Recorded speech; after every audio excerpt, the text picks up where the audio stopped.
Happy Tuesday. Sabine Gideon here with this week's leadership lesson.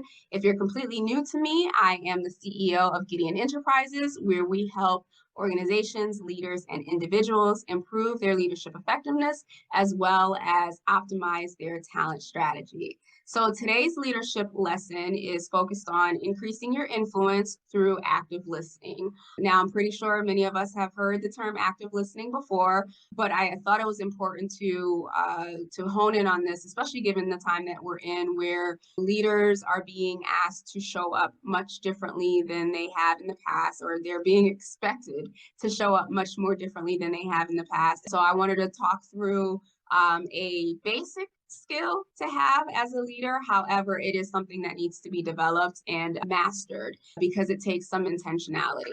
And so when we think about what makes leaders effective, it's really based on the leader's ability to gain the trust, to gain the respect, and to gain the loyalty of their team, of their peers, of their customers, and so on.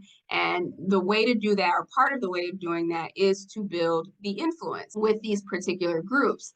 And so we know that a leader who has built the influence within a particular team or organization, they don't have to resort to tactics such as bullying or coercing employees to get work done, or micromanagement, or any of those negative toxic behaviors. Their ability to influence, because they've built that trust and that loyalty and that respect, allows them to get stuff done, or allows them to gain access to resources and support that they need to drive the mission forward.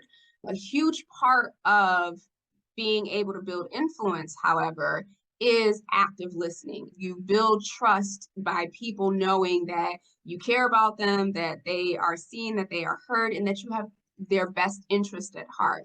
And so when we think about active listening, baseline definition is it's a communication technique that entails focusing on the speaker in order to understand, to retain, and thoughtfully respond to the information that is being given to you. And so that can look like nonverbal and verbal cues, such as eye contact, nods, verbally saying yes, or asking questions throughout the process as well. It also entails your body language. Are you leaning in? Are you leaning away? Are your arms crossed? What's happening? Or are you looking on your phone? Those are all cues, if you will, that are taking place and that reflect or are part of active listening.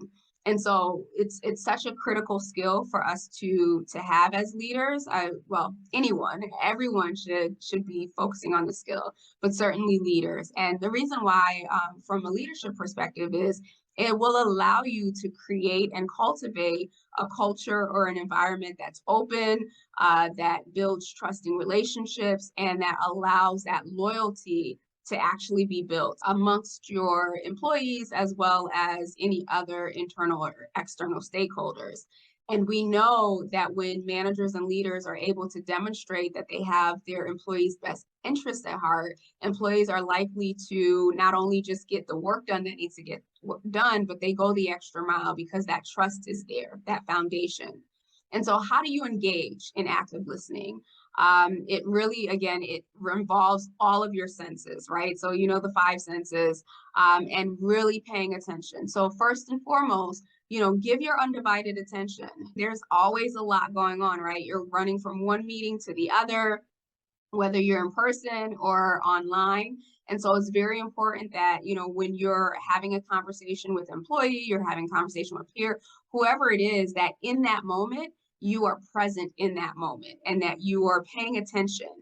You can use verbal affirmations such as, I understand, or yes, go ahead. This is the time to provide some encouragement to the person who is speaking with you, that you are there and you are tracking with them in the conversation. The next one is give the right attitude. So this is more of a mindset piece. And that means that, yes, you may be running from meeting to meeting to meeting to meeting, but you're also going into every conversation with, again, whoever is in front of me right now is the person who's in front of me. I'm going to be engaged. I'm going to ask questions. I'm going to make eye contact. And not only that, but you're going in with an open mind. What does this person have to say? How can I support this person? So you're coming from a place of curiosity. You're coming from a posture of wanting to be there, wanting to learn, and wanting to support.